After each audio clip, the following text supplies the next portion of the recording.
high-level meeting to commemorate the 75th anniversary of the United Nations concluded on Monday evening. Polls closed in Italy for regional elections and a constitutional referendum.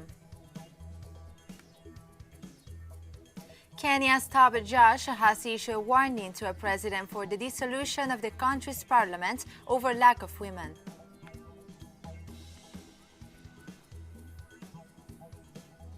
From the headquarters of TeleSUR English in Havana, Cuba, this is From the South. I'm Laura Palmeiro.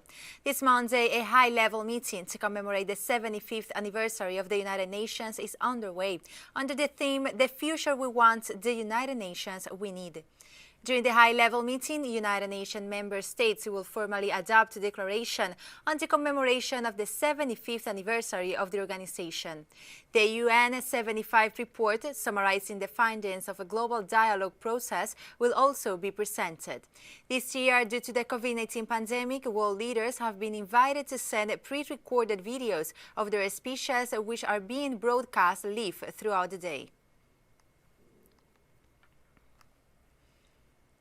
And addressing the United Nations high-level meeting this Monday, Prime Minister of Barbados, Mia Mottley, noted that the COVID-19 pandemic had jeopardized the ability of developing states in the Caribbean to meet the 2030 Agenda Sustainable Development Goals. However, to that perfect storm that threatens to disrupt and even reverse the development gains that the global community has achieved in 75 years of sustained cooperative effort. It has undoubtedly derailed what limited progress developing states like our own in the Caribbean have been able to or positioning themselves to make in implementing the 2030 Agenda. And it has jeopardized our ability to meet the Sustainable Development Goals within the final 10-year implementation window unless there is intervention to stabilize our trajectory to that point. Barbados therefore welcomes Secretary General Guterres' timely call for a new social contract to counter the growing gaps in trust between people, institutions, and leaders, and for a new global deal that is more inclusive, that recognizes the different levels of development among countries, and that secures a more prosperous future for generations to come. Likewise, Prime Minister Mottley condemned unilateral actions at the expense of cooperation and the building of a more inclusive world. Now is not the time for leaders and countries to resort to unilateral conduct and actions that project power and might at the expense of cooperation, at the expense of building a more inclusive world that recognizes the different stages of development and that provides opportunities for all to live with dignity in peace and prosperity. And just as human beings are different but all human, countries are different but all sovereign. Now is not. Meanwhile, Prime Minister of St. Vincent and the Grenadines, Ralph Gonsalves, called for effective multilateralism guided by principles of inclusion, equality and justice for all in order to face the COVID-19 pandemic. We must pursue a renewed and effective multilateralism steeped in the virtues of inclusivity, equality and justice for all. COVID-19 has exposed the fragilities of a lopsided multilateral system, while the long arm of modern-day imperialism, with its hegemonic, unilateral and interventionist modus operandi, disembowels the bedrock principles of international law and threatens further turmoil and fragmentation. We cannot continue on this. In his speech before the United Nations high-level meeting, Prime Minister of Antigua and Barbuda, Gaston Browning, thanked the World Health Organization and the Pan American Health Organization for their efforts in guiding the response to the COVID-19 pandemic in the Americas, while also calling to tackle global climate change. Hurricanes and tropical storms are brewing in the Atlantic, threatening lives and livelihoods whenever they make landfall. The Paris Agreement was driven by the alliance of small island states, championed through the call 1.5 to stay alive. And let me remind everyone that there is no planet B or alternative celestial space on which to live. Therefore, There is a continuing need to win the world's attention and to rescue our planet in protection of our humanity before it's too late. And speaking on behalf of the Collective Security Treaty Organization, Russian Foreign Minister Sergei Lavrov reiterated the UN Secretary General's call for a global ceasefire in the midst of the COVID-19 pandemic, while urging nations to complete the decolonization process as quickly as possible. This year, we added a new terrible threat to the list, the coronavirus pandemic. It has provoked serious crises in the socio-economic sphere and elsewhere. We therefore think that the Secretary-General's call for a global ceasefire in connection with the COVID-19 pandemic is very timely. The member states of the CSTO unanimously supported it. Reacting to these, it's important to complete the process of decolonisation as quickly as possible, which makes it difficult for those centres of previous colonial empires to maintain their influence in new conditions. Mr. President. And we'll be right back after this very short break, so stay with us.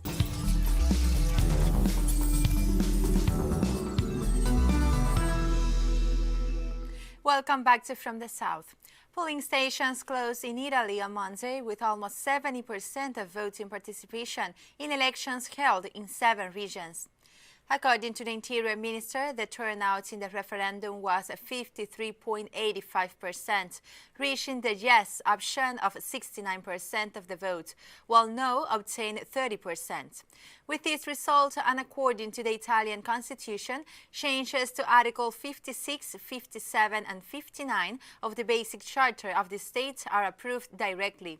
The constitutional amendment is reducing the number of members in Parliament from 945 to 600, and it enters into force for the next Italian general elections set for 2023. Lebanon's President Michel Aoun has warned that the country is headed for hell if competing political forces do not step up and back a speedy cabinet formation to save the crisis hit the country. Prime Minister-designate Mustafa Adib is under pressure to form a new cabinet as soon as possible in order to launch reforms required to unlock billions of dollars in foreign aid. With the entrenchment of positions, no solution seems imminent, because all the proposed solutions benefit either side. To hell, of course, otherwise I would have no reason to speak here. Barbados has announced that it will remove Queen Elizabeth II as the country's head of state and transition to a republic by November 2021. This is not the first time that the former British colony has decided to cut its colonial ties. But why is it happening now? Christina Escobar brings us more details about it. The Queen's role as head of state is largely ceremonial. However, for many of the Caribbean countries that were colonized by Britain, the status of the English royal family in their nations remind them of a darker past. The purpose of beginning the process to finally remove Elizabeth as the head of state was announced by the Governor-General, Sandra Mason, reading a speech written by the Prime Minister. The time has come to fully leave our colonial past behind. Barbadians want a Barbadian head of state. This is not the first time that Barbadians talked about this issue. The Caribbean country, one of the more populous and prosperous of the region, has discussed renouncing its constitutional monarchy since the 70s, and now, if they finally do it, it will coincide with the 55th anniversary of its independence. Mia Mottley, the first woman to be elected as Prime Minister in this country, believes that this decision will boost the national self-esteem. It's important to us that we give confidence to our young people, to that little boy, that little girl, to believe that they can become and aspire to become the head of state of their own country. The will to see this through is happening in a context in which Britain's colonial past has come under scrutiny due to the racial justice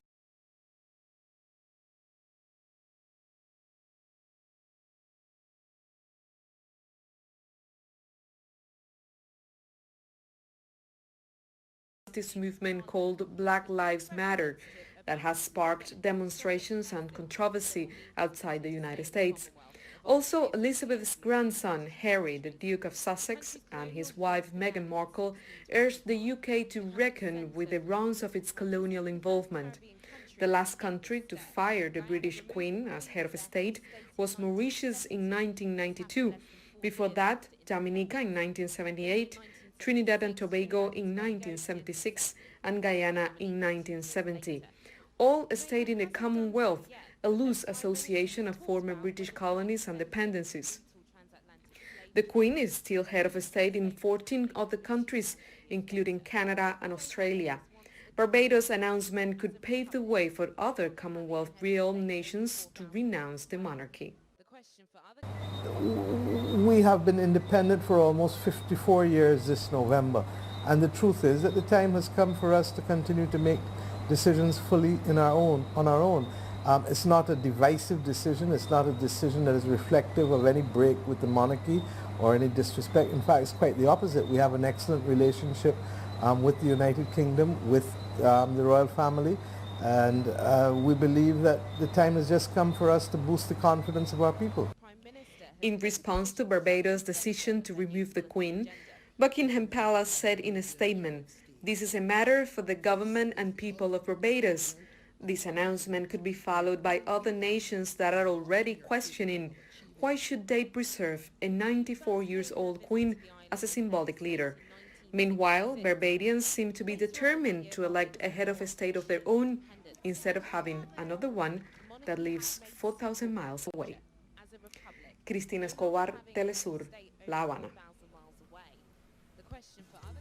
And we have more stories coming up after this final short break, so stay with us.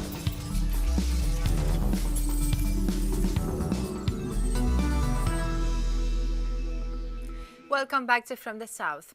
Kenya's top judge has issued a warning to the president for the dissolution of the country's parliament over lack of women.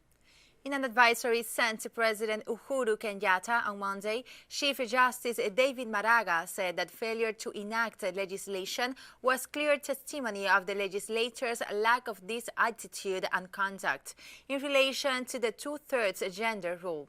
Despite Kenya's 2010 constitution stating no more than two-thirds of any elected or appointed body can be one of the same gender. Women hold 22% of seats in the country's lower house of parliament and 31% in the upper house. This Monday, the leader of Mali's military junta, Colonel Assimi Goïta, announced that he would serve as vice president and that former Malian Defense Minister Banda would appoint a president to form a transitional government. The move is likely to spark controversy as the Economic Community of West African States has called for the appointment of civilian representatives to the transitional government following the August 18th coup against President Ibrahim Boubacar Keïta. At the end of this meeting on Monday, September 21st, 2020, the college appointed the following individuals as president and vice president of the transition to ensure the implementation of the transition roadmap. President of the transition in Mali, Mr. Ba Enda, Vice President of the transition, Colonel Assimi Goïta. The swearing-in ceremony will take place on Friday, September 25th, 2020. Authorities in Botswana have announced that the mysterious deaths of over 300 elephants in recent months was caused by poisoning due to cyanobacteria growing in water sources of the Okavango Delta region. We took tests. The tests show that there were these cyanobacteria which potentially could produce some of these toxins which are known to affect wildlife and also livestock. So this is not a phenomenon that was just seen now. It is something that happens quite a lot when there are these environmental changes. So at this point in time, we certainly cannot talk about any human involvement. That out, there is absolutely no reason to believe that there was human involvement in these mortalities. What is clear is that there was these water, the pens were clearly the focus of the mortalities. All in all, having isolated this going forward, we clearly know that the mortality because it had stopped at the time when the pens were drying off. We are going forward going to monitor the situation and then come up with interventions to prevent further mortalities in the next season. Thank you very much. The United Nations Refugee Agency said it was continuing to offer emergency assistance to thousands of refugees who escaped the fire at the Moria camp on the Greek island of Lesbos. The fires on September 8th and 10th destroyed all accommodation in the Moria Reception and Identification Center and the adjacent Olive Grove area, which also housed refugees in tents, due to the massive overcrowding of the facility. Some 12,000 asylum seekers were left homeless overnight. Greek authorities are leading and coordinating the immediate response to these facts. An emergency site is being installed to temporarily house those affected. United Nations Refugee Agency teams and their partners are working to provide people with emergency shelter and crucial relief, and to support authorities with technical advice regarding site setup and planning. As of September 18th, the emergency site had an estimated capacity for 8,000 people, while works are still ongoing. The agency has also installed over 40 water, hygiene and sanitation facilities, including chemical toilets and hand-washing stations. Since day one, UNHCR has been here assisting in setting up the tents, reaching out people, providing information about the asylum services, access to health services, assisting in shelter allocation, and identifying the most vulnerable people. Here there is the distribution of NFIs. We are providing the basic items such as sleeping bags, mats and blankets. People are arriving very exhausted. We are trying to meet their basic needs and assist as much as possible. Since day one, UNHCR has been here assisting in setting up the tents, reaching out people, providing information about the asylum services. On this September 28th, China and Cuba will celebrate the 60th anniversary of the establishment of diplomatic relations, which opens the way to Beijing's links with Latin America and the Caribbean. 6 decades after that event, both countries are working to strengthen their friendship and cooperation. With this, we have come to the end of this news brief. Remember, you can find these and many other stories on our website at telesurenglish.net. You can also join us on social media, Facebook, Twitter, and Instagram. For TeleSUR English, I'm Laura Palmeiro. Thank you for watching. 6 decades after Cuba became the first Latin American and Caribbean nation to establish relations with China, both countries are working to consolidate their strategic connections in all sectors. Han Han, researcher at the Chinese Academy of Social Sciences, considers that this anniversary is an opportunity to promote stronger bilateral links in the future. Although we say that this year 2020 is a special year for the bilateral relation, it seems to me that in the future, with the efforts of both parties, the bilateral link is going to be more fruitful and have more influence between these socialist countries as in the rest of the world. In the midst of a complex international context and a bid among the great powers to shape the 21st century, many countries like Cuba bet on China and on a more diversified economic international relations. The most important thing is the diversification of the bilateral cooperation. For example, in China every day there is more demand to resolve for health to improve public health, and in this aspect I believe that Cuba has vast experience. The island also have a lot of knowledge on biopharmacy, and those are beneficial aspects to cooperate, and China has the possibility of producing more medicines both for China and for Cuba.